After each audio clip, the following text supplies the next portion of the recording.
भी उसी की शरण में हूँ।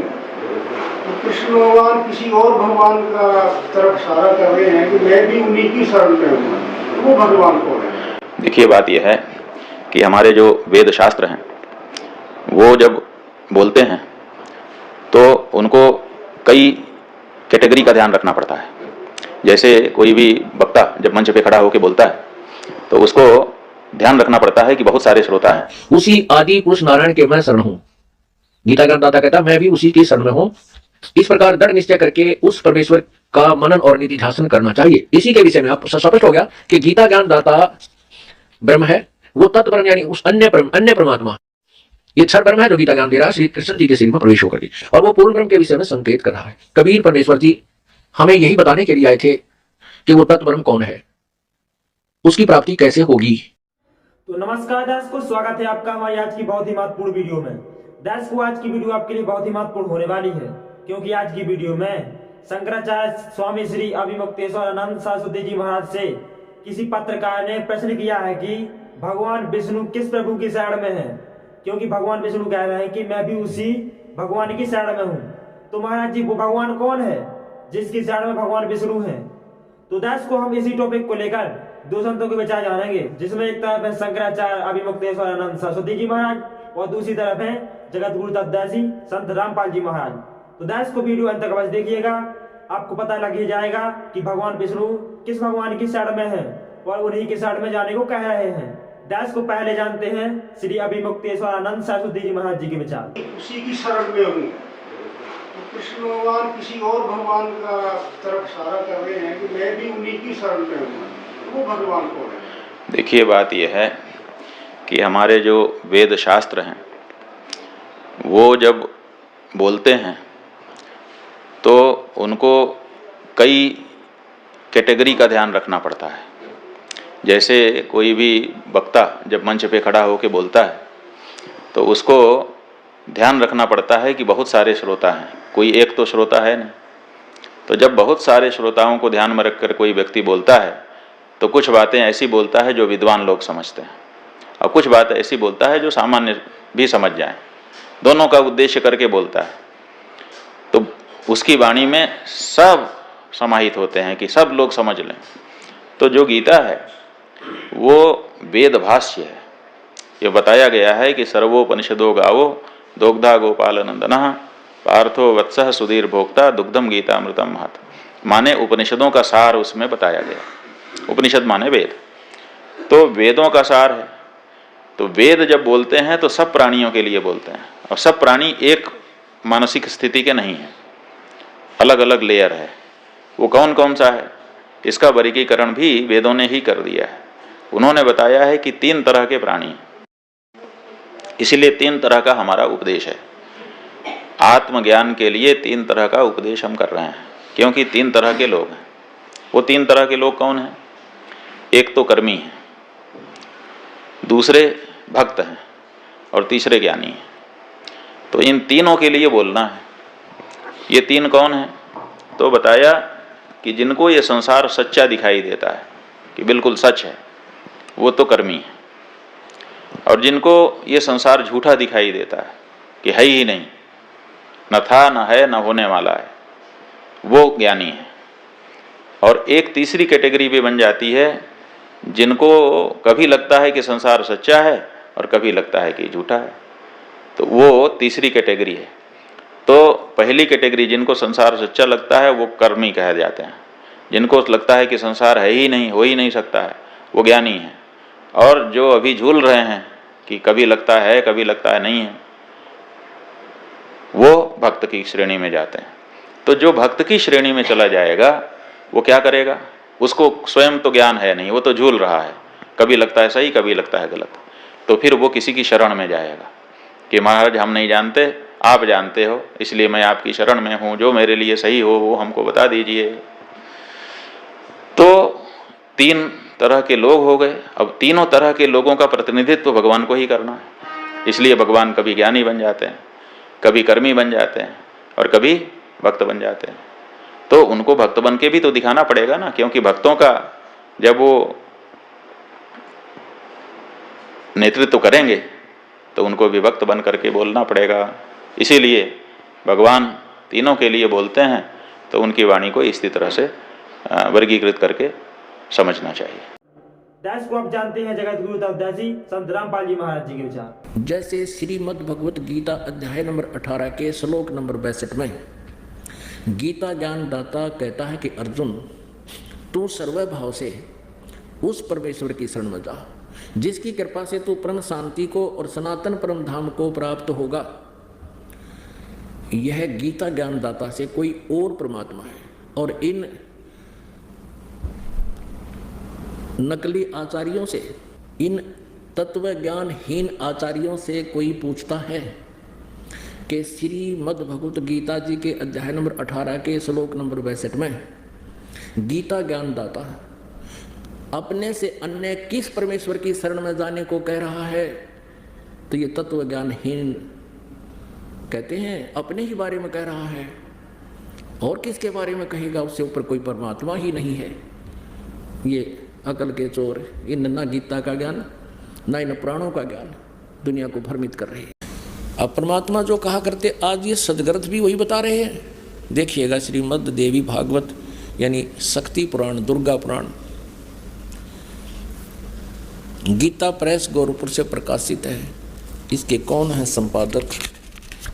संपादक है हनुमान प्रसाद पोदार, चिमनलाल गोस्वामी। प्रकाशक एवं मुद्रक हैं गीता प्रेस गोरखपुर, गोविंद भवन कार्यालय कोलकाता का संस्थान है। ये इनके फैक्स और फोन नंबर हैं।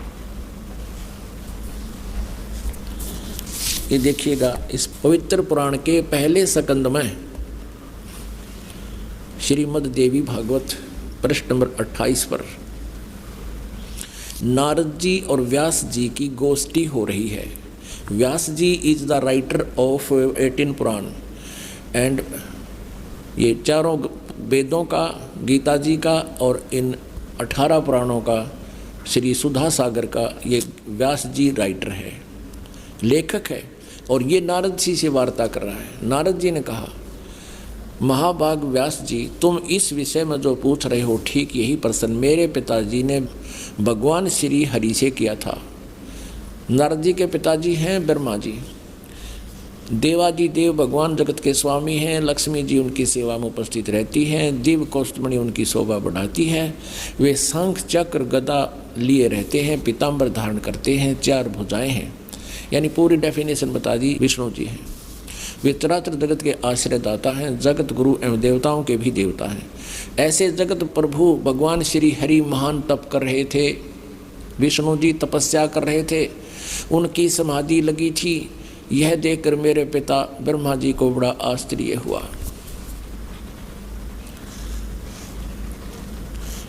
अतः उन्होंने उनसे यानी ब्रह्मा जी ने विष्णु जी से जानने की इच्छा प्रकट की। ब्रह्मा जी ने पूछा, प्रभु आप देवताओं के अध्यक्ष, जगत के स्वामी और भूत भविष्य एवं वर्तमान सभी जीवों के एकमात्र शासक हैं।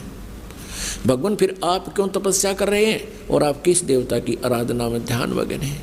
मुझे असीम आश्चर्य तो ये हो रहा कि आप देवेश्वर यानी सब देवों के मालिक, सब भगवानों के भगवान, ब्रह्मा जी विष्णु को कह रहा भगवानों के भगवान हैं, एवं सारे संसार के शासक होते हुए भी समाधि लगाए बैठे हैं। अब विष्णु जी ने क्या उत्तर दिया? ब्रह्मा जी के विनीत वचन सुनकर भगवान श्री हरि बोले, ये वचन बोले। श्री हरि उनसे कहने लगे, ब्राह्मण सावधान होकर सुनो, मैं अपने मन का विचार व्यक्त करता हूँ। देवता, दानव, मानव सब यही जानते हैं कि तुम सृष्टि करते हो, मैं पालन करता हूँ और शंकर संहार किया करते हैं। किंतु फिर भी वेद के पारगामी पुरुष अपनी युक्ति से यह सिद्ध करते हैं कि रचने, पालने और संहार करने की यह योग्यता जो हमें मिली है, इसकी अधिष्ठात्री शक्ति देवी है। वे कहते हैं कि संसार की सृष्टि करने के लिए तुम में राजसी शक्ति का संचार हुआ है। इसी ये भी सिद्ध हो रहा कि रजगुण ब्रह्मा, सतगुण विष्णु, तमगुण शिव जी हैं। मुझे सात्विक शक्ति मिली है और रुद्र में तामसी शक्ति का आविर्भाव हुआ है। सुअर्थ प्रत्यक्ष और परोक्ष दोनों उदाहरण मैं तुम्हारे सामने रखता हूँ, सुनो। यह निश्चित बात है कि उस शक्ति के अधीन होकर ही मैं यानी विष्णु शेष नाग की सैया पर सोता हूँ। सृष्टि करने का अवसर आते ही जाग जाता हूँ। मैं सदा तप करने में लगा रहता हूँ और उस शक्ति के शासन से मैं कभी मुक्त नहीं रह सकता। कभी अवसर मिला तो लक्ष्मी के साथ सुखपूर्वक समय बिताने का सौभाग्य प्राप्त होता है। मैं कभी तो दानों के साथ युद्ध करता हूँ, अखिल जगत को यानी सारे जगत को भय पहुँचाने वाले दैत्यों के विकराल शरीरों को शांत करना मेरा परम कर्तव्य हो जाता है।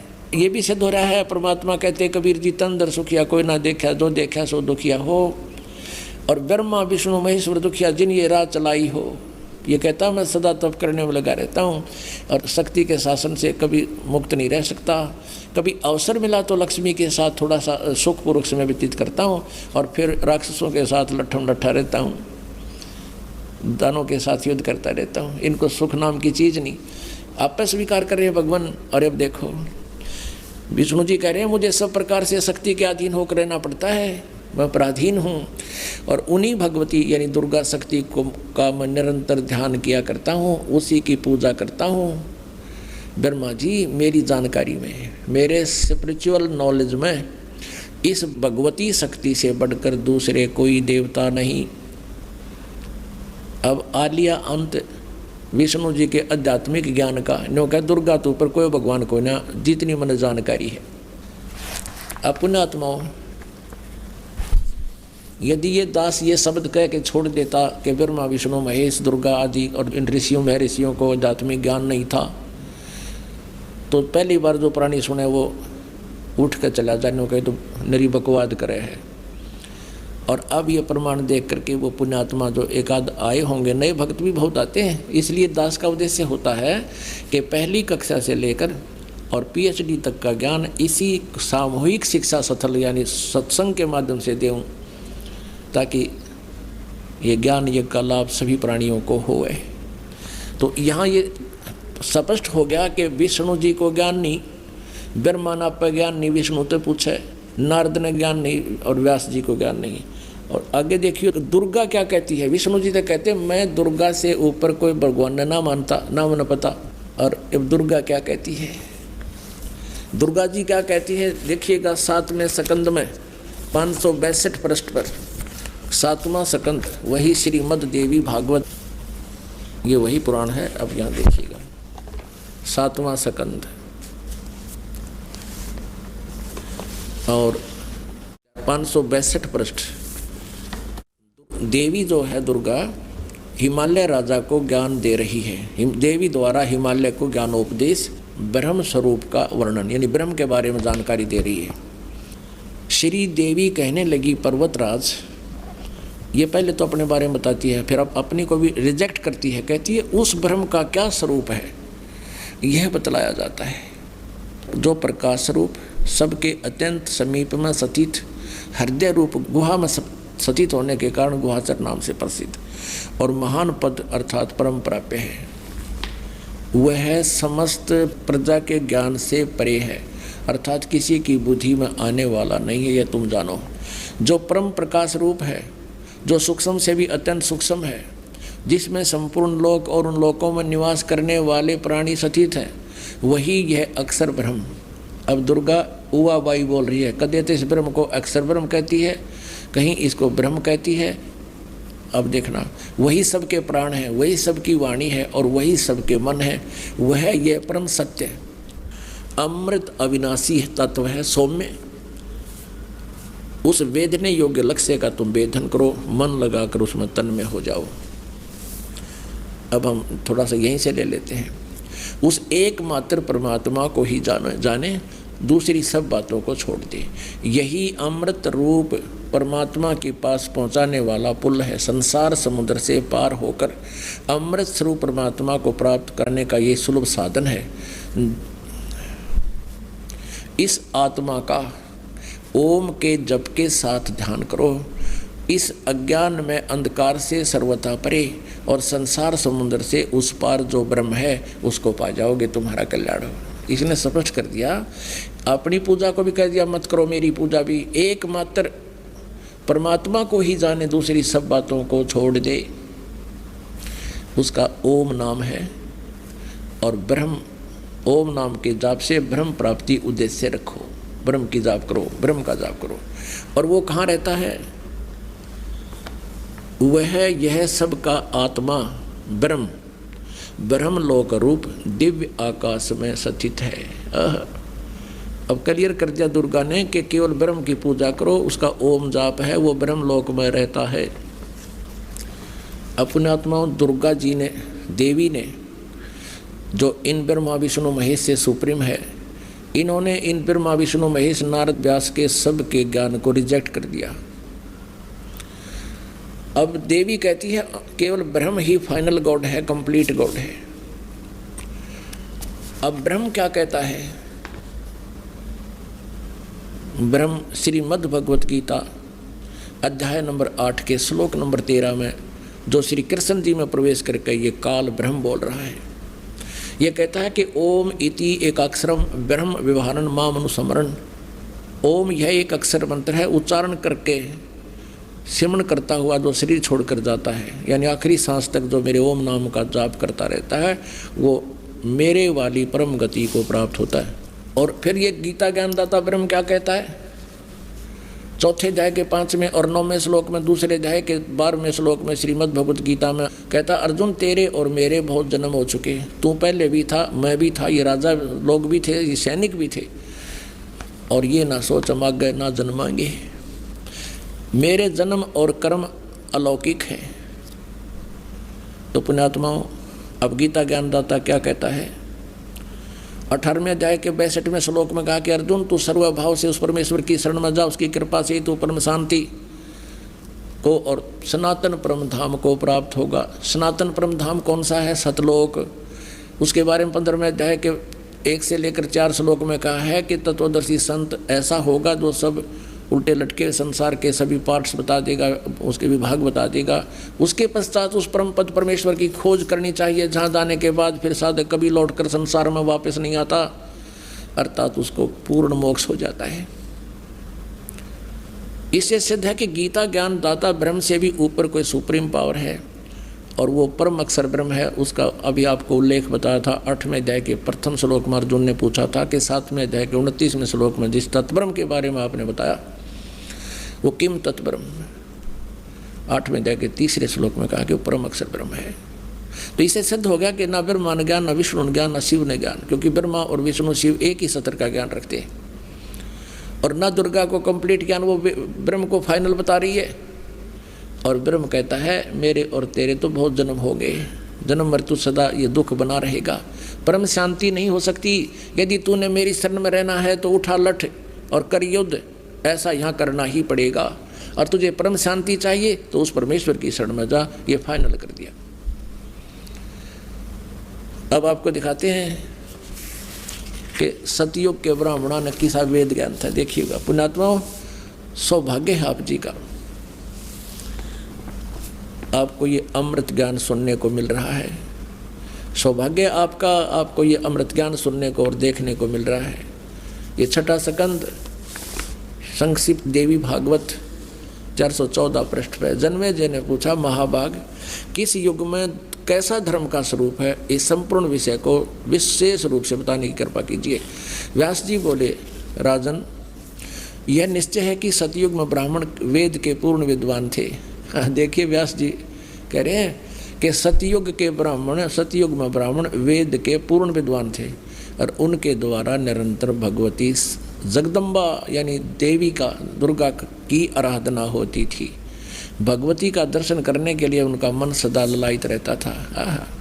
प्रत्येक गांव में शक्ति का मंदिर उद्घाटन हो, इस विषय की उनके मन में बड़ी उत्सुकता रहती थी। देवी की पूजा करा करते वेद के विद्वान है, तेरा गजब है।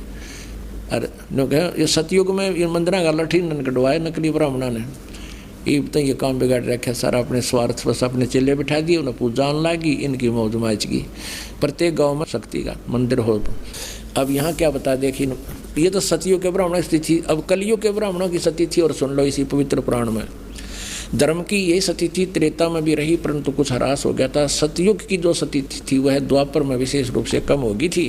राजन उन प्राचीन युगों में यानी सतयुग त्रेता द्वापर में जो राक्षस समझे जाते थे वे कली में ब्राह्मण माने जाते हैं कलयुग में, क्योंकि अब के ब्राह्मण प्राय पाखंड करने में तत्पर रहते हैं, दूसरों को ठगना, झूठ बोलना और वैदिक धर्म कर्म से अलग रहना कलयुगी ब्राह्मणों का स्वाभाविक गुण बन गया है।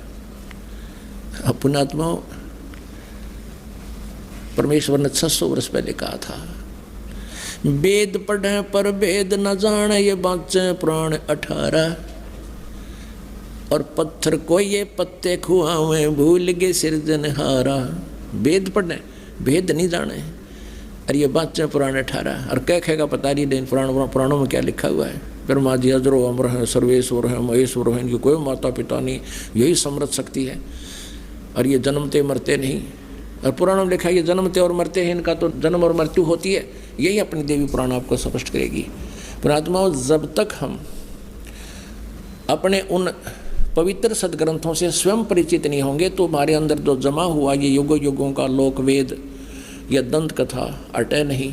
और इसके हटे बिना भगवान की रुचि बढ़े नहीं तो हमारी इन्हीं में आस्था पड़ी रहेगी।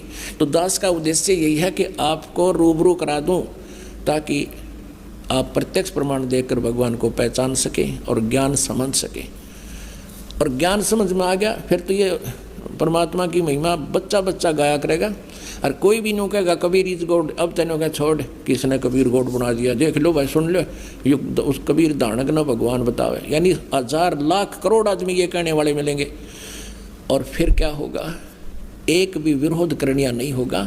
वो न्यू कहेंगे कि हाँ भाई भगवान कबीर इज गॉड। भाई कबीर तो परमात्माएं थे, यही पूर्ण ब्रह्म थे। तो उस स्थिति में आने के बाद फिर हम केवल आप जी को परमात्मा के वो ज्ञान महिमा कोड वर्डों में भी सुनावाएंगे तो भी समझ में आवेगी आपके, और आनंद और अधिक होगा। तो उसके लिए ये खेत तैयार किया जा रहा है, ये फील्ड तैयार किया जा रहा है, सदग्रंथों को रूबरू किया जा रहा है। और जैसे बच्चा स्कूल जाता है और वहाँ 6 घंटे 7 घंटे तक वो क्लास में गर्मी सर्दी सब कुछ सहन करता हुआ और ज्ञान ग्रहण करता है, और लगभग 1 वर्ष में जाकर वो 1 कक्षा को उत्तीर्ण करने योग्य होता है। और 15-16 वर्ष 20 वर्ष तक कंटिन्यू पढ़ाई करने के बाद उसको वो ज्ञान से परिपक्व होता है और 2 रोटी का साधन बनता है। और इसलिए यहाँ आप जी को ये दास एक ये सत्संग रूपी लेक्चर सुना रहा है, इनको आप जी ने सुनना ही पड़ेगा इस परमात्मा के पाने के लिए और मोक्ष प्राप्ति के लिए। तो इसमें किसी प्रकार की थोड़ी बहुत गर्मी सर्दी जो भी मालिक की दया है, कोशिश तो इन दासों की रहती है कि परमात्मा के बच्चों को कोई असुविधा ना हो। हर तरह की संभव कोशिश करते हैं गर्मी सर्दी से आपको बचाकर फिर भगवान का गुणगान सुनाने की। फिर भी हमें इतना डेर होना चाहिए, हिम्मत रखनी चाहिए। जैसे हम किधर बस में जाए हैं या ट्रेन में जाते हैं अपने रोजी रोटी के लिए, तो 6-6 घंटे एक पैर पर खड़े रहते हैं डंडा पकड़ के। इतनी भीड़ में भी हम कभी परवाह नहीं करते। जावा की तो उतरना जगह को नहीं, उतर जावा ताकि एबसेंट लगे मजबूरी। तो पुण्यात्माओं, यहाँ थोड़ा बहुत आप जी को गर्मी सर्दी से थोड़ा बहुत कष्ट भी होता है, तो परमात्मा के निमित्त ही समझना उसका पुण्य न्यारा होगा। और पहले हम ये ज्ञान नहीं था, भक्ति भी करते थे, भगत भी को आया करते थे और फिल्म भी देखा करते। अब पहले VCR हुआ करते और इसी लंबी लंबी उनकी कैसेट हुआ करती 3-3 घंटे की। संडे को दिन ले आते कि आज VCR लाएंगे किराए पे और 3 फिल्म देखेंगे। इसे तो 100 रुपये किराया एक फिल्म में, इस 3 फिल्मों में 100 रुपये किराया ही रात का। तो 3 यानी 9 घंटे की फिल्म सांझ ने 7 बजे शुरू कर देते और तड़के 7 बजे ताई चाय बनवाए जाते, पिए जाते, न्यू आँख पाड़े देखे जाते, लेना नहीं देना कुछ भी कोई ना। और यहाँ परमात्मा के लिए जितना भी समय आपको मिलता है सौभाग्य आपका ये सत्कर्मा लेना, ये बार बार दाव नहीं लगा करता। इसे अमृत ज्ञान को सुनने का, ये दंत कथा सुनते सुनते हम बहरे हो गए, भगवान की भक्ति करते करते हम थक लिए और कोई लाभ मिला नहीं, क्योंकि वो भगवान नहीं मिला जो लाभ दिया करता है, वो परमात्मा का हमें ज्ञान ही नहीं था। परमेश्वर क्या बताया करते, चारों युग में मेरे संत पुकारे और कूक कहा हम हेल रे, हीरे माणक मोती बरसे ये जग चुगता डेल रे। ओए होए।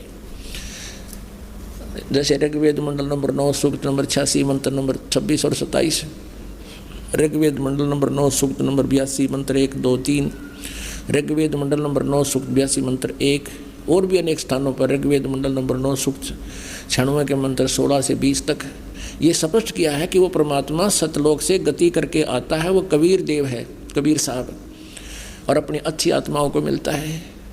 और फिर वो अच्छी आत्माएं फिर परमात्मा के गुणगान आगे संसार को सुनाते हैं। उनमें से कौन कौन वो पुण्यात्मा है जिनको परमात्मा अपने स्वाभाविक गुण अनुसार आते हैं, वो लीला ऐसी ही करते हैं जो वेद बता रहे हैं। उनमें से परमात्मा किन किन को मिले? आदरणीय धर्मदास साहिब जी को, आदरणीय नानक साहिब जी को, आदरणीय मलुकदास साहिब जी को, आदरणीय गरीबदास साहिब जी को, आदरणीय दादूदास साहिब जी को, आदरणीय घीसा दास साहिब जी को। ये वो श्रेष्ठ आत्मा, और इन पुण्यात्माओं ने, इन संतों ने आज्ञा परमात्मा के गुणगान गाए, यही ज्ञान दिया जो परमात्मा उनको बता कर गई थी। उनके विषय में कह रहा है कि चारों युग में संत पुकारे, कूक कहा हम हेल रे, हीरे माणिक मोती बरसे हैं ये जग चुगता डेल रे। हम तत्व ज्ञान और यथार्थ भक्ति मार्ग रूपी हीरे और मोतियों की वर्षा कर रहे हैं, हमें आपको ज्ञान सुना रहे हैं, और ये हमारे ज्ञान को ना सुनकर, इन हीरे मोतियों को ना पहचान कर, या अर्थात यथार्थ भक्ति मार्ग को ना जानकर, आन उपासना रूपी शास्त्र विधि त्याग कर मनमाना आचरण रूपी ये कंकर पत्थर डले इकट्ठे कर रहे हैं, कंकरों को इकट्ठा कर रहे हैं, जोड़ी भर रखी है कि मैं लाल ले रहा हूँ, ये मैंने लाल ले रखे हैं। परमात्मा कहते हैं इन लालों की परख होगी धर्मराज के दरबार में, फिर रोग टक्कर मार के ये संसार समझदा नाई कहंदा श्याम दोपहरे नु, गरीबदास ये वक्त जात है रोगे इस पैरे नु। परमात्मा कहते हैं हमरा ज्ञान किने ना सुनिया, अरे ये पर भी लेन जात है दुनिया। वहाँ धक्के खान जाती रथ पे हैं, आज बिला कुंभ का मेला है, पर भी लगेगी सुबह 3 बजे, वहाँ देख दुनिया का कठ, जो कह हमरा ज्ञान किने ना सुनिया, ये पर भी लेन जात है दुनिया। कहाँ कहाँ भटक रहे हैं बोली आत्मा।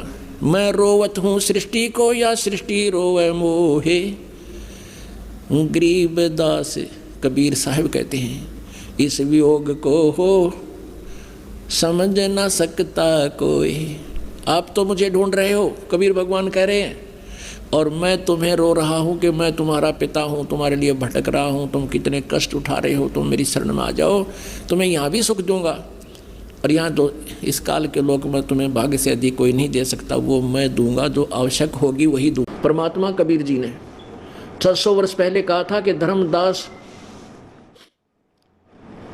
ये जग बोराना मन विचलित है, और कोई न जाने पद निर्वाणा, मोक्ष मार्ग का किसी ने ज्ञान नहीं है।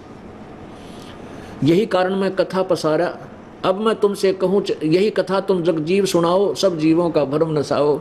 अब मैं तुमसे कहूँ चिताई इस तीनों देवताओं की उत्पत्ति, भाई ब्रह्मा विष्णु महेश की उत्पत्ति बताता हूँ। 600 वर्ष पहले परमात्मा ने ये शब्द बताए थे, और वो ज्ञान जो पुराणों में लिखा था वो अपनी सिंपल लैंग्वेज में बोला था। और क्या बताया था कि ज्ञानी सुने सो हृदय लगाई, मूर्ख सुने तो गम नहीं पाई।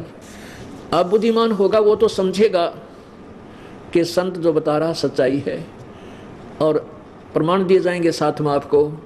और अनजान व्यक्ति जिसने भगवान चाहिए कोई ना, वो समझे कोई नहीं इस मार्ग ने, वो तो काल का ही जो है ना आहार बना रहेगा।